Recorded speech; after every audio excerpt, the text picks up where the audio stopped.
If you like the video, make sure to like, subscribe, and comment. For more videos like this, what is the creepiest, most inexplicable thing that has ever happened to you? After college, I went backpacking in the Canadian wilderness for a few weeks, by myself. To put this in perspective, I was in the middle of Ducking Nowhere, north of Atikokan, Ontario. The nearest town was a 3-hour bus ride away, and I only saw one other person, from a distance. He was in a canoe, during the entire 17 days. I brought a few disposable cameras with me, as this was before digital cameras were too widespread, and took a lot of pictures. When I got home, I had them developed and took a look at them. The pictures were standard nature shots until I got about halfway through my first camera. There were 2 pictures of me, asleep in my tent, in my sleeping bag. I literally freaked out when I saw it, and had a complete breakdown. To this day, I have no idea how those pictures got taken. I haven't been camping since, and I sleep with my door locked and my curtains shut. I used to volunteer reading/recording books for people who are blind or dyslexic. It was in a studio that was set up in a seminary school. It had a campus, library, a small cemetery, etc. It would just be me in a little recording booth reading through boring textbooks, mostly grammar in Spanish, glossaries, indexes, etc. One day I was going through some conjugation exercises and I knew I was getting really bored and sleepy and was starting to mumble. So I stopped the session, stepped out to get a drink, and then put my headphones back on to rewind to the last thing I said clearly, and start up again. The last thing I hear myself say, in Spanish, clearly, in a quiet serious voice, but in my voice, was "There are men, those men are standing behind me." Or something that loosely translated to that. I furiously looked through my book and found nothing even remotely close to that which I might have been reading. I broke into a sweat, left, and never returned. A few years ago, I was standing out in the front lawn, talking with my mom while she watered her garden.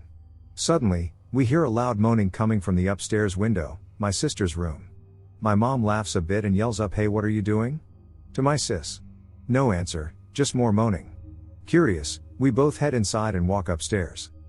My mom attempts to open the door to her room, but it's stuck. She starts pushing hard to get it open, and says, "This isn't funny, open the door." Finally she's able to wedge it open enough to peek inside, and she sees my sister lying on the floor in front of the door, foaming at the mouth and making strange noises.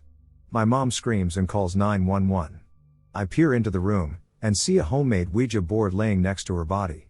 She had been playing with it by herself in her room almost every day for the past month. I didn't think about it much at the time. Paramedics show up and say she's had a seizure and take her to the hospital. They do every test under the sun on her and conclude that she's perfectly healthy. She's never had a seizure before and she has no underlying issues that could have caused it. A couple weeks later, she tells me what happened. She had been playing with the Ouija board that day, and she said the piece was acting stranger than usual, and moving very quickly when she would ask it a question. It kept asking her to take her clothes off. Then the piece started freaking out and moving everywhere, and she heard multiple voices start chanting, "The devil is here, the devil is here," and her body locked up. Soon afterwards, she said everything went black. I was 12 to 14, not sure exactly how old. My best friend was spending the night at our house. We lived at the tail end of a road on the outskirts of a small town, about 4-5K people. It was night, probably around 9 to 10 p.m. We were just taking a walk, chatting stupid guy stuff. Well, we get on the road and start heading away from my house, and thus out of town, and we immediately see 2 small glowing red lights, close to each other. Now our road was probably some 500 feet level, then dropped about 50 feet over the next 500 feet or so, between 2 small farm plots until it bottomed out and hit an old back road. The eyes seemed level to us, which made it seem like it was within that first 500 feet. We watched it. I loved stargazing as a kid and had never seen anything like that before, for probably 5 minutes or so, before it seemed to turn away and disappear. I say turn because it seemed to fade instead of disappearing instantly as a light being turned off would. It seemed to move slightly, but I cannot swear to that.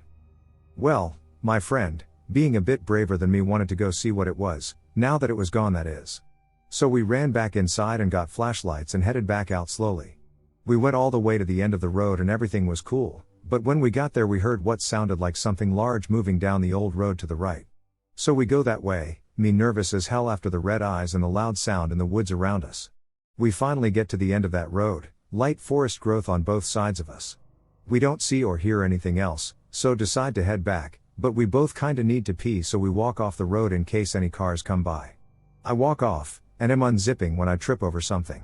I reach over and feel a warm hairy body and scream my lungs out, bolting in terror. My friend rushes over and is half scared half laughing as he shines the light on what I had tripped over. A dead deer. Nothing else strange happened on our way back, but red eyes and falling over a recently dead animal was enough for me. My family has an old house in a small town in Louisiana. The backyard led right into a river. One night a couple years ago, a few friends and I got into a canoe and just rode around for a little while. We came across a houseboat about 10 minutes down the river that was tied to a tree. It looked like it had been abandoned for years. Being dumb teenagers, we decided to investigate. Two friends managed to get kick in the door that led to the inside, and we were immediately flooded with an absolutely horrific smell, followed by what sounded like somebody screaming underwater or from behind a wall. We hightailed it out of there, and we never really talked about it again. We spent the rest of the week smoking up, trying to get it off our minds. I went back the next year with my sister.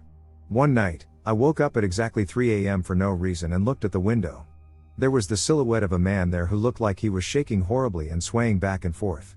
I freaked out and screamed for my sister, but by the time she got there he was gone.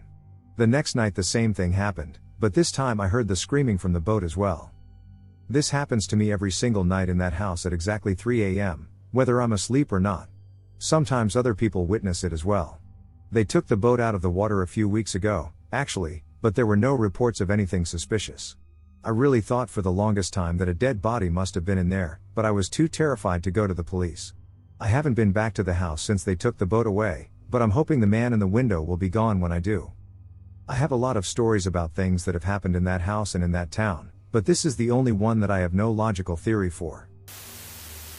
When I was roughly 16, myself and two friends were walking through a local forest. Now, off the beaten track of this forest there is this random ass gravestone with a skull and crossbones and Latin all round the edges. We often went walks to it, so intrigued by how random it was. One day we decided to give it a bit of a proddin' and a pokin', so we got a shovel and tried to move it around, etc., to no avail. We even tried to just speak to it. No response. We walked on down the trail, silently, after the weird eerie intensity of speaking to a long dead corpse. I walked slightly ahead and Laura and Chris followed behind. After a good 10 seconds of no one speaking, I picked up on Laura just humming and singing under her breath. Quiet and hushed, but still imposing. It was pretty beautiful.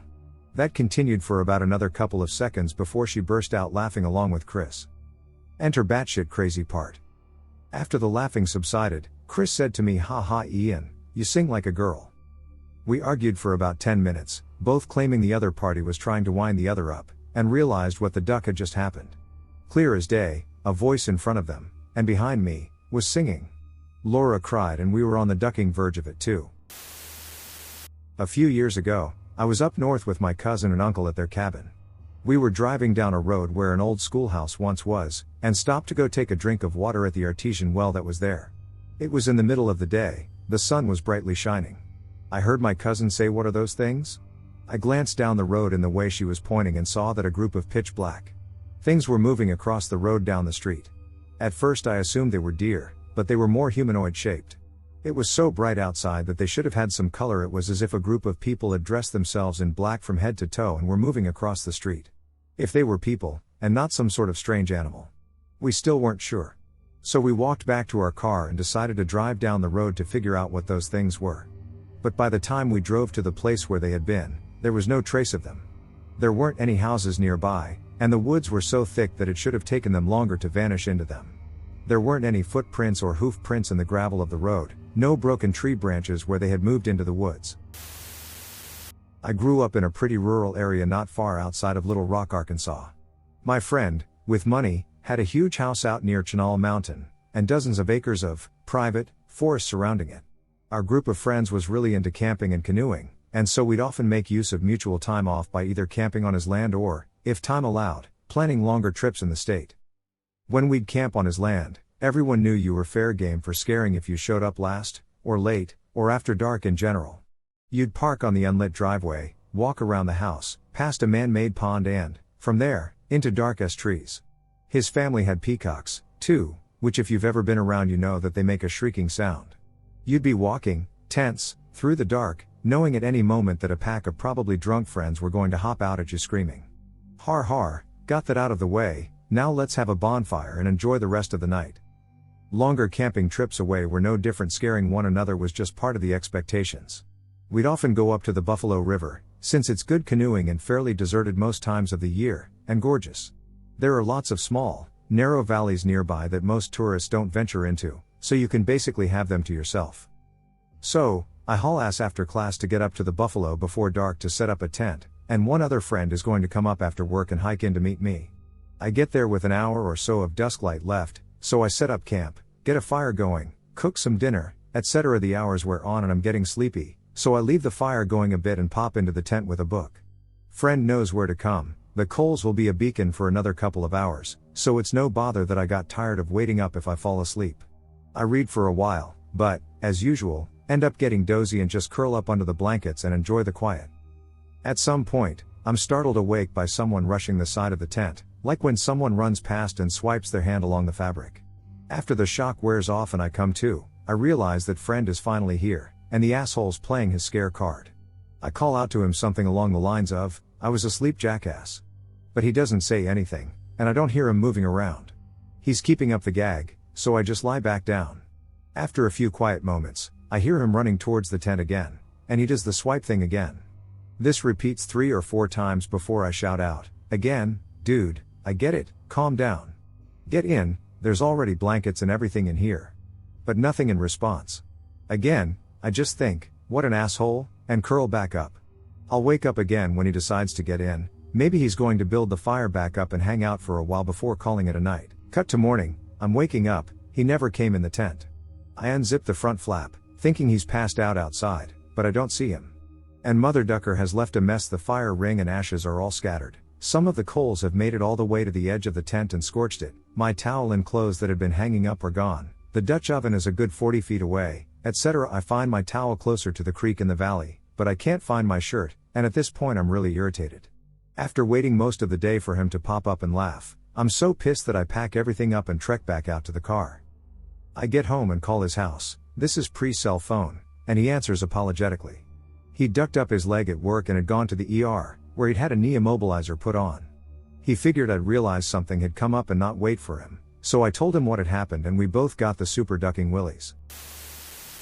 My best friend and I were out exploring the famous Sleepy Hollow Cemetery late one night when out of the blue I get a call from my mom and she starts screaming at me to stop messing around and what you did is not funny. When I finally got her to stop yelling and I tell her what she is accusing me of cannot be possible because I am several towns away in Sleepy Hollow, she goes completely silent.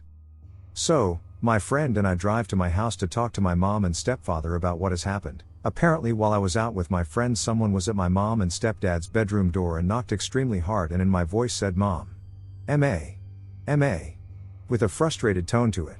My mom and stepfather were sleeping, so it took a few seconds to answer. After they heard that first knock and voice she answered, "What? Come in, what is wrong?" Then in my voice again, "Ma." And the door started violently shaking against the panel. Is it called, but never opened, then suddenly stopped. My stepdad thought something was really wrong and that I was hurt, so he jumped up and opened the door and no one was there. No one but us lived in the house, so they thought I was playing a joke on them until my mom called me and I told her where I was. Still have no clue what happened or why this thing took my voice and why it was calling out to my mom in such a frustrated voice. I work for a large biohazard / crime scene cleanup company. Once we were working a murder / decomp job in Arizona and were about to finish up. One of the last things we do during a decomp job is to fog the house. The fog is a product called Thermo 55, basically an oil that smells like cherries and gets injected through a hot coil, creating smoke. We use it to cover up the ahem odor. Well, this fog makes it very difficult to see what you are doing, so we will typically start at one end of the house and work our way to the door. I started in the back room and walked toward the front door, turning off lights as I went. As I got to the door I noticed that I had left a light on, about half of the way to the back room, in the bathroom. I walked back through the hallway carefully as I could hardly see in the darkness and fog until I reached the bathroom. The bathroom had the light switch inside, near the mirror, so I had to go in there to switch it off. As I stepped in the room I looked up and saw myself in the mirror, and a woman behind me. I freaked the duck out, flipped off the light, and ran out of the house, leaving my tools behind. My boss said that I was as white as a ghost and I told him what I had seen. He laughed at me and went in to get the tools I had left behind, When he came out, he asked why I hadn't turned off the light in the bathroom. Duck. I was out camping with a friend of mine in rural Canada, way out in the boonies. In between two hills is a small campground, and since it was off season, we thought it would be nice and quiet. A great weekend. We were in luck as the whole place was deserted. The weather was changing a bit, but it seemed alright. It was pretty windy that night, and inside the tent I woke up a couple of times and thought I could hear someone walking around the area. But there were a ton of leaves and it was quite noisy. I just thought it must be the wind and leaves.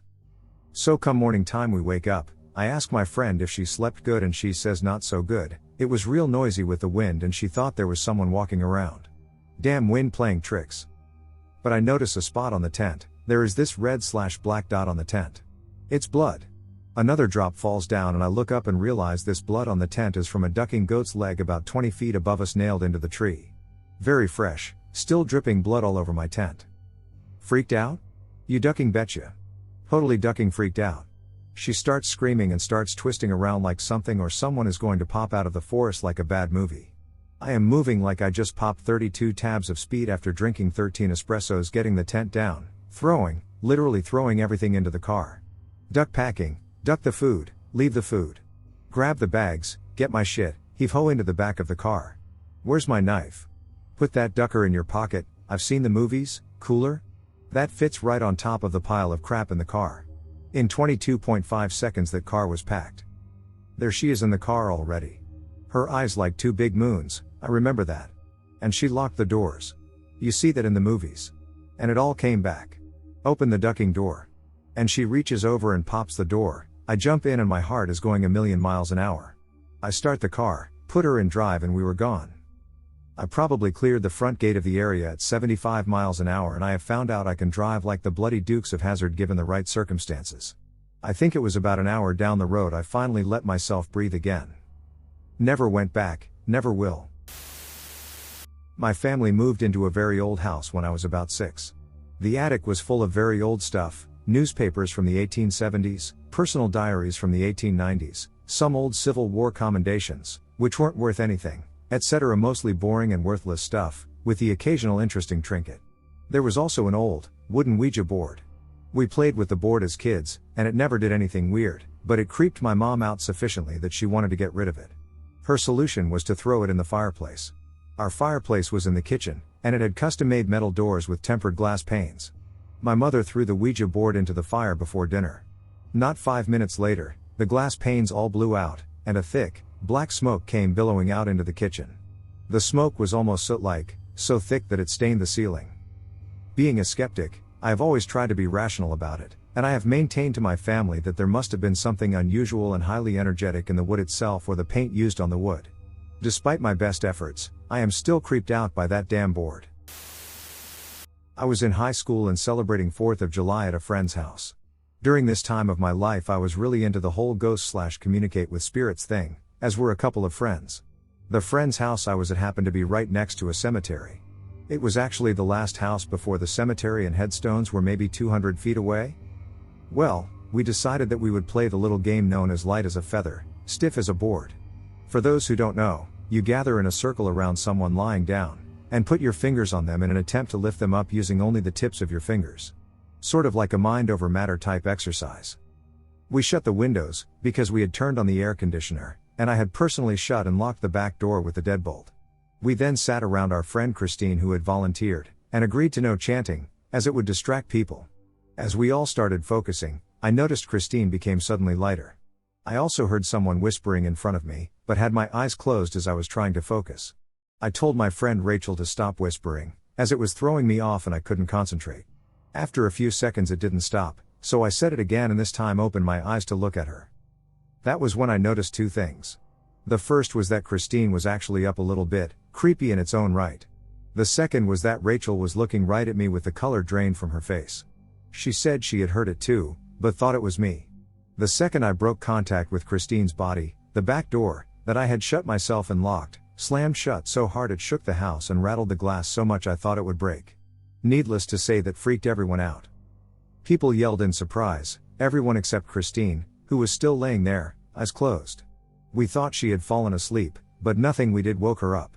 We started to panic and almost called 911 until she suddenly woke up, basically jumping up. She then asked why we hadn't started yet, and she was bored, hungry, and wanted to know who wanted pizza. Ducking creepy shit, man. Only one other time did I play around like that, and it also scared the crap out of me. Never again. Once upon a time he was a sheriff's deputy, let's say mid-1970s. Along a stretch of highway that was within his jurisdiction, a circus was passing through and the engine of the clown's truck caught fire and exploded or something, killing everyone inside. My father and his partner were a couple of the deputies that responded first. My dad tells me it was awful. The truck had effectively burned to ashes, leaving a twisted and distorted metal frame. No one had been able to escape and everyone inside had been killed by either the fire or carbon monoxide. Fast forward a couple months. My father and his partner are on patrol, driving that same stretch of highway. As they near the spot where the truck had burned, the engine of their cruiser dies and the lights go out. My dad curses heartily, as it's his favorite hobby, and pulls the car to the shoulder. They park the car, pop the hood and get out to check the engine with their flashlights. Flashlights don't work. My dad's partner says something like, "Hey, wasn't this where that clown car burned?" Being a superstitious man, my father feels the hairs on the back of neck rise. He opens the hood. The engine roars to life, the headlights come back on, his flashlight now works. My dad slams the hood shut, turns to his partner and says, "Let's get the hell out of here." My dad told me that story after I was more or less an adult, so I don't imagine he was trying to scare little kid me. He's also very morally opposed to lying for any reason other than to protect the innocent, so I have a tendency to believe him. I also ran into his old partner sometime after and asked him and he verified my dad's story in detail. Probably all coincidence, but definitely something to rustle the old jimmies. When I was 8 or 9 years old during the winter, I remember something that will always stick with me. My dad had gone outside to burn the papers. This was during late December to early January and the sun had already set. It was snowing hard enough that you couldn't see more than maybe 150 to 200, anything further was just a white haze from lights on buildings nearby. I remember back at that time I was watching out the window waiting for my dad to come back inside when I saw him come back to the house running. As I saw him running I thought nothing of it, I just figured he was cold and wanted to get back inside as quickly as he could. This was not the case at all. I remember vividly that once he came inside he screamed for my mom in a tone I haven't heard from him very often to call 911. When my mom asked what happened he told her that he could hear a woman screaming for help somewhere off in the darkness. I went outside and I could audibly hear her as well. The state police showed up as well as the local EMS team to search for this woman, which they heard as well. The search lasted for 8 hours. About 3 hours after my father first heard the screams for help, they had gradually gotten quieter until they simply ceased. No one was ever found, not a body, not a sign of anything happening, nothing. After all was said and done, no one was reported missing in the area and no body was ever discovered. Fast forward 10 years, a local hunter stumbles upon the skeletal remains of human origin. He calls the police, the story takes off in the local newspapers and news agencies. My father, of course, remembering that day, very clearly called the state police. The reason being was that local news had reported that the state police had written off the skeletal remains to the 1972 flood. My father pleaded for them to at least investigate to some extent, but they seemed convinced they were correct. To this day, who we heard has never officially been found. I'll never forget her voice. The screams seemed to echo in my ears while I heard it. The sound of real fear and terror is something I will never forget. A few years ago I lived in a house that was kind of out in the country, meaning my family had 2 acres, chickens, and there was farmland everywhere. We had a kind of big house, and, being the rebellious teenager that I was, JK, my room was in the basement. There was one window in my room, and it was right next to the foot of my bed, on the long side, by the wall. This is important. I was dicking around on YouTube at about 11 p.m., and not only was it pitch black outside, but I had the lights in my room turned off. I decided to watch that video that has the alien at the window. Fake as shit, but creepy to watch in the dark, all by yourself, nonetheless. So the video finished, and I was staring at the screen, a little creeped out, when I heard this noise. It was this god's awful sound, like somebody screaming in agony whilst being murdered. And, to top it off, I heard whatever it was walking around, right outside my window. I was terrified. Something was walking around right outside my window, and my imagination was going wild. What was it? I sat there for about 10 minutes until it went away. In the morning, I told my parents, and they had heard it, too. Turns out, it was a fox screaming. When I was younger we had a lot of activity in the house. I think it was because I was 10-11 and my brother was 13-15, So it was kinda like a poltergeist. When I was 11, and my best friend died, I think it turned into much more than that. The biggest, most ducking nope moment was when I saw the four-legged man in my kitchen. I will swear on any ducking book you give me that this happened. I was early in my 12th year. Like, a month or so after my birthday. I think it was summer break, because it was around 3 a.m. when this happened. First it was the normal stuff for my house. Murmurs outside the door, sometimes even my name, taps and ticks, random creaks. Whatever, normal ghosty spooky bullshit. I was online doing whatever the duck an 11-year-old does online at 3 a.m. when suddenly the can in front of me started spinning and moving. I figured it was condensation, but when I looked at it, it was moving too rapidly to be that. It was like it was being pushed, literally. I shrugged it off. Whatever. Duck this shit, I'm 11. And I ain't no coward. I guess an hour passes and I really have to pee. So I get up, and as I'm walking to the door, the handle starts to rattle. This is actually pretty normal, so I just open the door. To be honest, our hallway freaks me out even now that I'm in college. It's just spooky as duck. I have no idea why, because no other hallway creeps me out. Anyways, so start heading down the 7-foot walk to the bathroom and go in. I piss, drop the lid, and I'm about to walk out when I see something moving in the kitchen. First I think it's my dad. Maybe he dropped a cigarette or something and I didn't notice him when I came out to pee. I start to turn away when the figure goes rigid. Like it noticed me or something. So I turn back to look at it and I notice it's on all fours, not crouched. I don't even know how to properly describe it, honestly. It moved forward into the moonlight/nightlight mixture and I notice it barely has a face. I mean, it has a face, but it's so bland that you just can't recognize it. Like every face in a crowd mixed together into one extremely ducking normal person. But crab walking. With their joints built so it walks like that normally. I just stand there, stunned, you know? I mean, duck, ghosts are ghosts. There is a four-legged man creature in my kitchen staring at me. I start to back away when suddenly this noise to my left, towards my room, and then there's this pressure on my chest and I'm thrown backwards into the bathroom and the door slams shut. In a second I rip it back open and every light is on in the house. My parents are awake, screaming at me, wondering why I am being so loud and screaming. I didn't scream once the whole time. Then nothing for 8 years, having a sleepover about 4 months ago. Friend is already asleep and I'm camming with a friend. Suddenly the door handle starts jiggling and she kind of stirs and mumbles. I automatically kind of make a HMMH noise at her and her eyes shoot open and she stares at me. Jesus Christ, what is that noise? It was like this blood-curdling shriek. Laptop dies instantly and the TV goes out. I'm left in pitch black and she's still sitting up next to me breathing really shallow. Silence for 10-15 seconds before she slowly starts to lay down and mumbles, "Smile, you're such a good girl now. I love you." And then the TV snaps on and she's out cold. I just sat there. After who knows how long, I nudge her and she wakes up and is just like, "What?" I asked her if she heard anything and she's like, "Nuh-uh," and goes back to sleep. I turn my computer back on and then it sounds like there are two people running very fast through my kitchen and to my door, then nothing. I asked the friend over cam if he heard anything and he said my webcam shut off as soon as I looked up, I guess looking at the door handle? Even though I remember the screen being on and being able to see him until the TV shut off. I've got ducking nothing.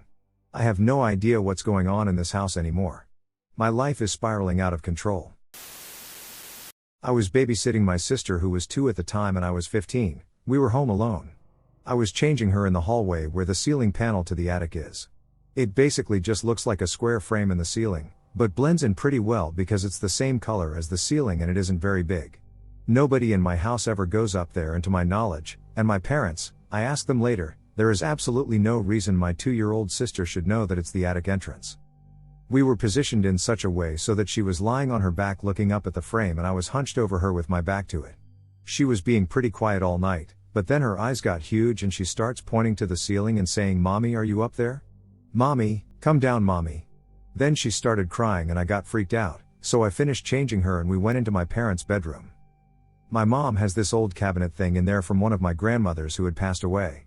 Nobody is sure if my sister was ever told that it was our grandmother's old cabinet, but she started saying a similar thing, "Grandma, are you in there? Grandma, come out." And pointing at the cabinet. She went over to open the cabinet and damn, I don't think I could have screamed at her any louder to not open the cabinet. She hasn't really done anything weird since, but that night always freaks me out. This story takes place circa 1987. I'm sure digital cameras existed but no way in hell I had one. I think even disposable cameras were a newfangled thing back then. Besides, I didn't carry a camera around with me those days. My parents had moved to a new neighborhood which was at the time situated on the northernmost border of the city in question, South Central Ontario. This was a great formula for a 6-year-old, because immediately behind my parents' house was parkland, farmland, and lots of undeveloped woodland, while to the south was suburbia with lots of construction sites and mazes of side streets. Do you remember a childhood without video games and parents monitoring your every move? I do. I was pretty much a loner as a kid. Lots of time was spent riding along old country lanes and forest paths by myself. I had a shiny BMX brand bike painted gold with a back pedal brake. This was all I needed for a good day of adventuring. One day I found a new stretch of forest I'd never visited before, others had, as there were clear footpaths hard-packed enough for me to ride my bike. The trees were probably mature sumac and cedar, I'm no botanist, which grows in a weird tangled way to make sort of a canopy. Anyway, as I got deeper into this patch I started noticing rags fluttering from the branches and trash on the ground. I assumed these were the leftovers from a bush party, which was normal fare back then. In fact, this thought had me push further into the bush because I thought I could find something of value. Returning empty beer bottles was pretty lucrative for 6-year-olds. So I went deeper. Things got weird. Looking around I thought I saw ketchup packages on the ground. I picked one up, read the label which said something called lube, remember, was 6, didn't know, and dropped it. But there were literally hundreds of these all around. Then I looked at the rags more closely. They were women's underwear, this I could differentiate. There were maybe 30 pairs pegged to the trees. Then I saw the mattress. Soaked in blood. I hightailed it out of there and didn't tell a single person about it, but I'm not sure why. The path eventually led me out to an older looking house. The area had been designated for acerages before a construction company bought things up, and there were still a few of the original property owners around. I remember the house looking really creepy, rusted cars on the yard, all that. The house is still there, but the trees are all replaced now by row houses. I wonder if a construction worker ever bothered to ponder these things. Most likely it got bulldozed without a second thought. This incident happened just 2 or 3 weekends ago, over Memorial Day weekend. Actually, on Memorial Day, seeing as it was about 3 a.m., I'd spent the entire day at my friend's house, drinking, barbecuing, playing Xbox and just generally hanging out. At about 9 p.m., I'm laying down on one couch, my friend on the other, and we both end up falling asleep, from the copious amount of alcohol we'd had, no doubt. I wake up a few hours later, and about 30 seconds after, he does too. He throws me a pillow and heads to his room to crash out for the rest of the night. So I grab my pillow, cuddle that shit hard, and promptly fall asleep again. Then the weird shit happens. I start having these weird, vivid dreams about various problems I've been having to deal with regarding my family. On and on they go, getting stranger and stranger, but all of them are set inside my friend's house, where I'm currently sleeping. I recall things start to mellow out into more normal dreams, when suddenly I'm snapped back into the living room of his house. I start trying to text my friend to ask him why I ended up back here, noticing that the words were shuffling around on my screen. All at once, they rearranged themselves in all caps and spelled out Hadachrist, and I feel this wave of icy dread just wash over me. Now, keep in mind that I am not a Christian, but my friend and his family are. His mom teaches Sunday school and sometimes preaches at their church. At this point I'm having one of those this must be real dreams, where everything feels solid, real and can definitely feel emotions. As soon as that icy dread hits me, I hear a hideous growling and look down to see what I can only describe as a demon, a white and black human-esque creature sprawled out on the floor like a spider, face split open and viciously growling at me. I was scared as all hell, but somehow I knew that if I reacted in fear, things would not go well for me. I mentally fought through the next 30 seconds of being so close to this disgusting thing I wanted to vomit. Suddenly, I wake up and sit bolt upright on the couch covered in sweat. Duck that. Duck everything. But it was a dream. Right? I'm not so sure. The microwave clock says it's 3 a.m. There's no way in hell that I'm going back to sleep, so I walk over to my friend's room to see if by some chance he's awake, or to at least get his Xbox to set up on the other TV. His door is open and I can tell he's asleep, up until he starts talking. In the span of 30 seconds after I woke up from my nightmare, my friend starts thrashing around his bed, making noises like he was literally in a fight with someone. Suddenly, he sits up and looks straight at me, and says, "Man, I had the weirdest ducking dream." I was quiet for a few seconds before I replied, "Me too, man. I know this is going to sound crazy, but I think I just saw a demon." The look on his face was total and complete shock. "Me too," he said.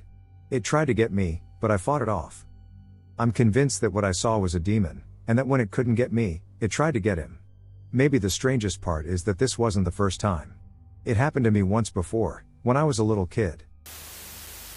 A friend and I were driving up in the mountains to meet a bunch of other friends for a rafting trip we'd thrown together as a university reunion type thing. We were in our mid-20s at the time.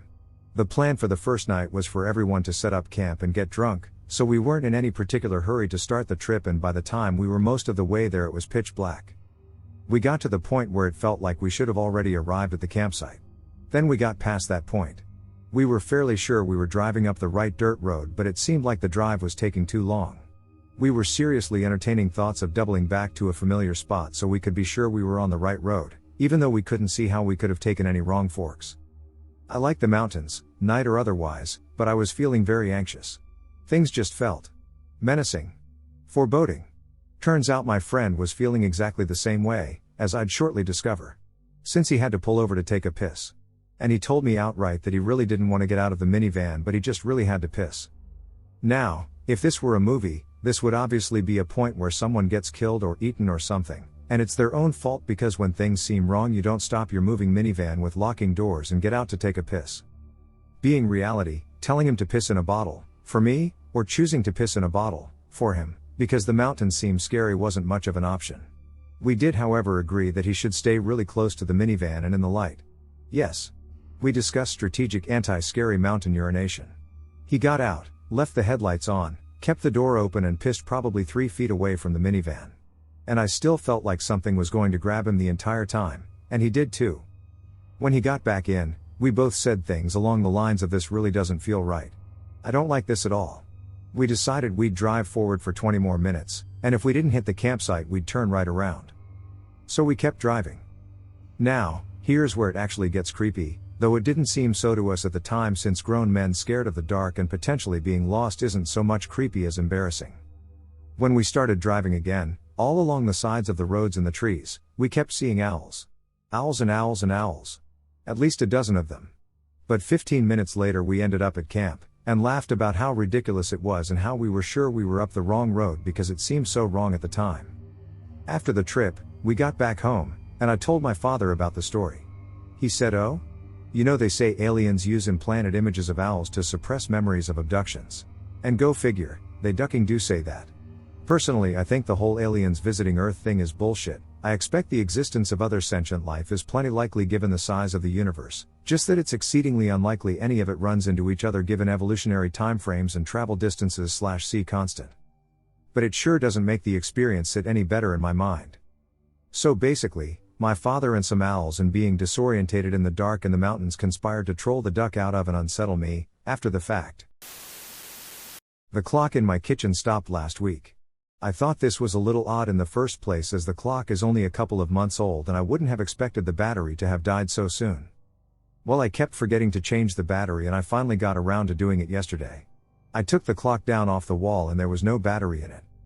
I live alone, and I'm the only person with a key. I have no history of sleepwalking or short-term memory lapses or anything like that. It's an impossibility for the battery to simply fall out as the clock is obviously flush against the wall. Of course, it's most likely that I took the clock down, took out the dead battery and put the clock back. However, I have zero recollection of this and I struggle to see how I can forget a conscious process of taking the clock down, taking off the cover, removing the battery, realizing I don't have a spare before finally returning the clock to the wall. The clock did work before that. It's in my kitchen, so I use it to make sure I'm not late for work while I eat my breakfast, or use it to time whatever's in the oven, etc. I first noticed it stopped when I saw it at 9:45 and shit myself as I thought I was late for work. I've gone to / worked at a summer camp in rural Maine for the past 12 years, as anyone who has been to summer camp can I'm sure relate to. Ghost stories abound. At my particular camp, the camp director's husband, at the time he was the director, died unexpectedly of a heart attack despite being in great health while running on the camp road. His spirit is now, of course, said to hang around the camp, which I didn't really believe until last summer. A friend and I had borrowed another friend's car for our day out, and after coming back at Jeep, parked it in the other end of camp to hang out with friends. We'd walked back to our end at about 2 a.m. and only realized we'd forgotten the car once we'd made it back to our half of camp.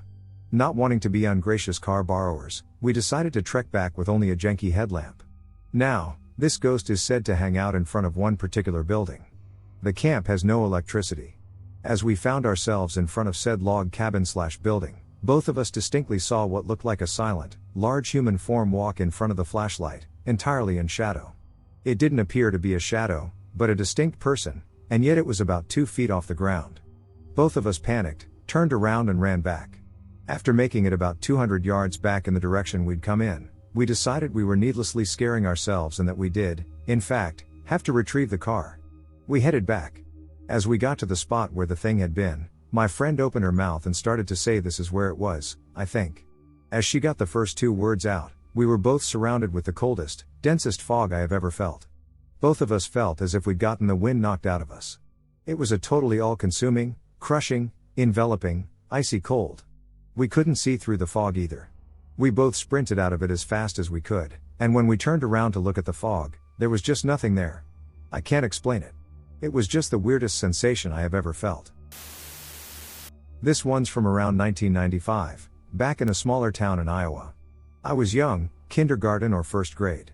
I went over to my friend's house for the evening, just us hanging out and his middle school sister to babysit.